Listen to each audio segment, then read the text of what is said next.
अस्सलामुअलैकुम स्टूडेंट्स। आज हम चैप्टर नंबर 4 का टॉपिक हाइड्रोजन बॉन्डिंग पढ़ेंगे।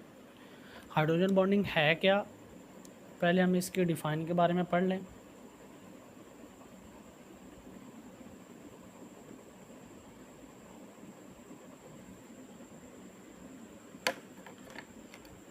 वो कहता है कि the bond between highly electronegative element and hydrogen atom। Highly electronegative atom और हाइड्रोजन एटम के साथ जो बॉन्ड बनता है उसको हाइड्रोजन बॉन्डिंग कहते हैं। ये हम थोड़ी सी इसकी डिटेल में चलते हैं। डिटेल में जाने से पहले हम आपको बता दें कि ये बॉन्डिंग जो है ना, हाइड्रोजन बॉन्डिंग एक्सप्लेनेशन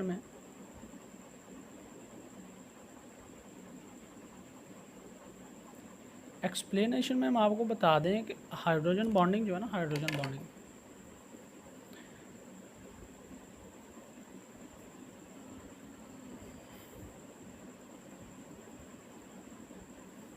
ये एक्चुअली इंटरमालिक्यूलर फोर्सेस है। क्या है?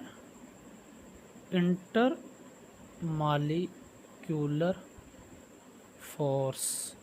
ये क्या है? ये इंटरमालिक्यूलर फोर्सेस है, ऐसी फोर्स जो मालिक्यूल्स के अंदर पाई गई हो।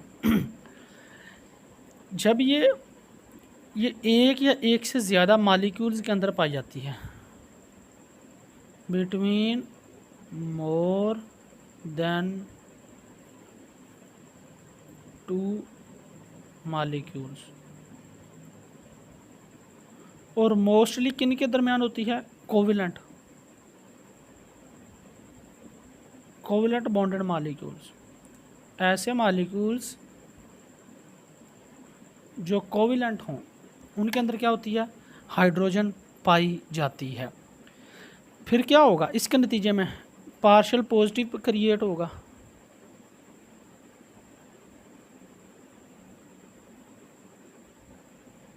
पार्शियल पॉजिटिव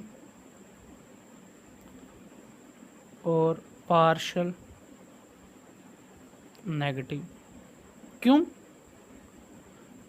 ये बॉन्डेड कोविलेंट है। एक एटम की वन एटम हाई इलेक्ट्रोनेगेटिविटी,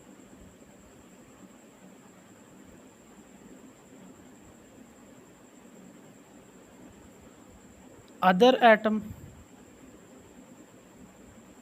लो इलेक्ट्रोनेगेटिविटी।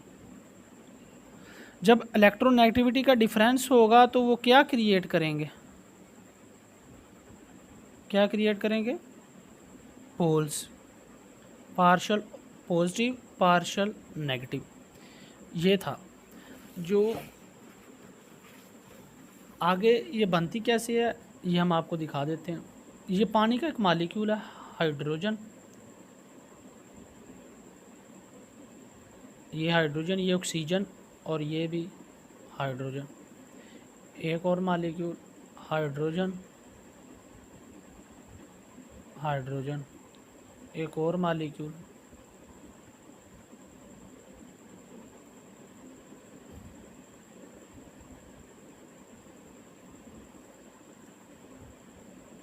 देखें, मैंने क्या कहा? हाईली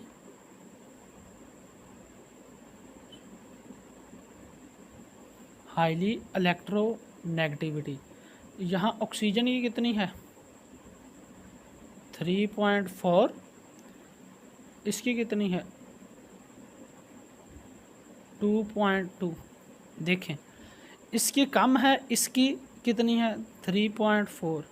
हाई इलेक्ट्रोनेगेटिविटी, लो इलेक्ट्रोनेगेटिविटी, इनके दरमियान बॉन्डिंग आ जाएगी। ठीक हो गया?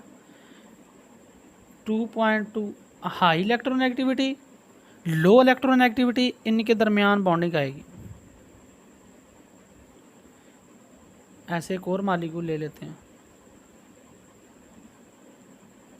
हाई लो, इनके दरमियान ऑटोमेटिक एक बॉन्डिंग आ जाएगी। मैंने आपको पहले बताया कि जो हाइड्रोजन बॉन्डिंग है ना, ये इंटर मालिक्यूल है, ये कोई बॉन्ड नहीं बनता जैसे कोवेलेंट बॉन्ड होता है, कोऑर्डिनेट कोवेलेंट बॉन्ड होता है, आयनिक बॉन्ड होता है, ये बॉन्ड नहीं होता। ये मालिक्यूल्स के अंदर फोर्स होती है। एक्चुअली क्या है, फोर्स बिटवीन मालिक्यूल्स, ये मालिक्यूल्स के अंदर फोर्स पाई गई होती है ये। और इसकी और खूबी, वेरी स्ट्रॉन्ग, इसकी ताकत सबसे ज़्यादा होती है। ये बहुत चीज़ों को जल्दी से होल्ड करके रखती है, अपने से जुदा नहीं होने देती। इसकी स्ट्रॉन्ग पावर जो है इसकी बहुत ज़्यादा स्ट्रॉन्ग होती है, और जिसकी वजह से इलेक्ट्रोनेगेटिविटी डिफरेंस होगा, partial positive partial negative partial positive create हो जाएगा। यहाँ पार्शियल नेगेटिव तो यहाँ पार्शियल पॉजिटिव होगा, पार्शियल पॉजिटिव हो गया पार्शियल नेगेटिव होगा, पार्शियल नेगेटिव हो गया तो पार्शियल पॉजिटिव होगा। बिल्कुल यहाँ पार्शियल नेगेटिव क्रिएट होगा क्योंकि इलेक्ट्रोनेगेटिविटी हाई है, पार्शियल पॉजिटिव, यहाँ पार्शियल नेगेटिव तो यहाँ पार्शियल पॉजिटिव, यहाँ पार्शियल पॉजिटिव होगा तो यहाँ पार्शियल नेगेटिव, और ऑटोमेटिक यहाँ पार्शियल पॉजिटिव। जिसकी वजह से क्या होता है, रिजल्ट के नतीजे के तौर पर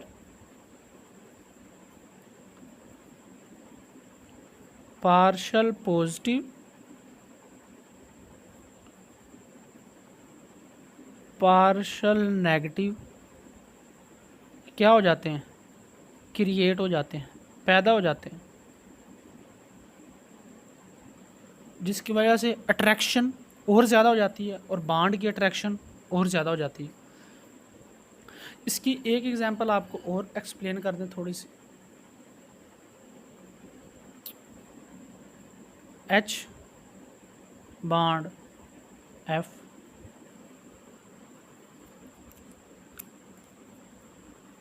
H bond F, H bond F, H bond F, H bond F। देखें, फ्लोरीन की इलेक्ट्रोनेगेटिविटी 4 है, हाइड्रोजन की कितनी है 2। हमने डिफाइन में क्या पढ़ा कि द फोर्स ऑफ अट्रैक्शन या बॉन्ड, बेसिकली हम फोर्स ऑफ अट्रैक्शन है, the force of attraction between highly electronegativity and hydrogen atom. Hydrogen atom की हाईली इलेक्ट्रोनेगेटिविटी के साथ जो फोर्स ऑफ अट्रैक्शन होती है उसको हाइड्रोजन बॉन्डिंग कहते हैं। इसकी बहुत ज़्यादा है, इसकी बहुत कम है। बिल्कुल इसी तरह इसकी 2.24 2.24 2.24, इसकी ज़्यादा इसकी कम, इनके दरमियान ये डॉटेड हाइड्रोजन बॉन्डिंग हो जाएगी। ज़्यादा कम डॉटेड बॉन्डिंग, ज़्यादा और इसकी कम डॉटेड बॉन्डिंग। इस बॉन्डिंग को क्या कहेंगे, हाइड्रोजन बॉन्डिंग, यही हाइड्रोजन बॉन्डिंग है। आगे इसका अफेक्ट, असर,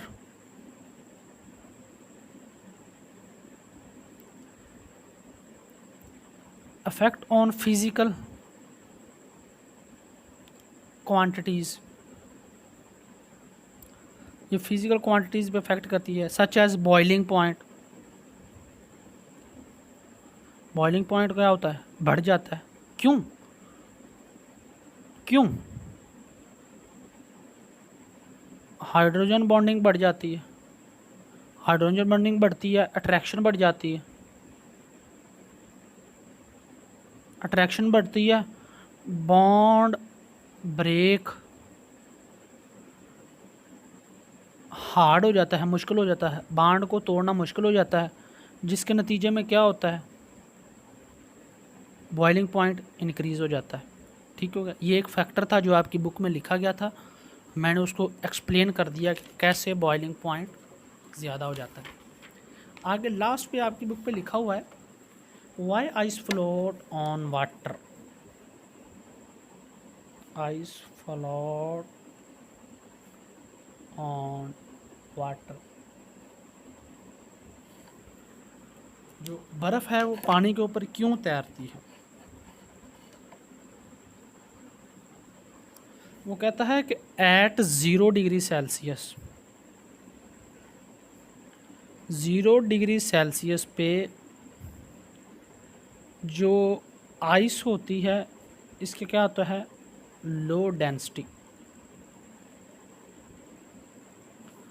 और जो वाटर होता है उसकी क्या होती है, हाई डेंसिटी।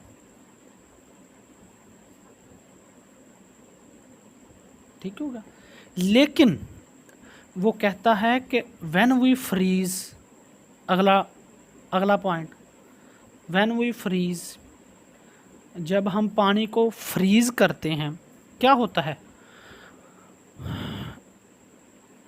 पहले हम ये बता दें, before before before when we freeze, before freeze करने से पहले क्या होता है?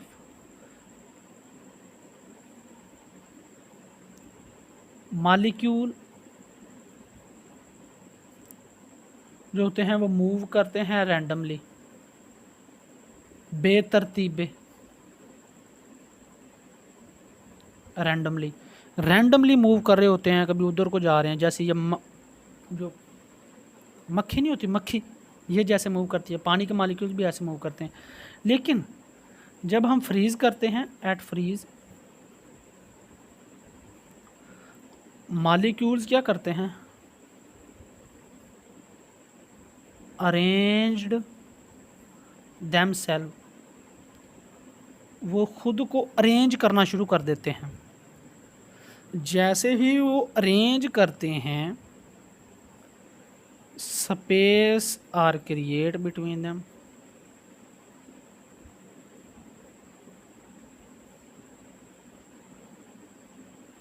उनके दरमियान स्पेस आना शुरू हो जाती है।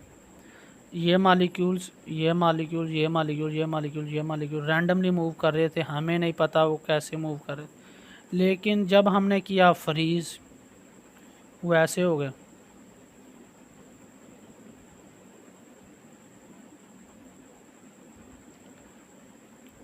स्पेसिस ज़्यादा आ गई, high space, low density, so ice float on water, जिसकी वजह से जो बर्फ़ है वो पानी के ऊपर तैरती है। उम्मीद है कि आपको समझ आई होगी। जिस चीज़ की समझ ना आए वो कमेंट में ज़रूर पूछें, हम आपको इंशाल्लाह उसका जवाब ज़रूर देंगे। अल्लाह हाफिज़, दुआ में याद रखिएगा।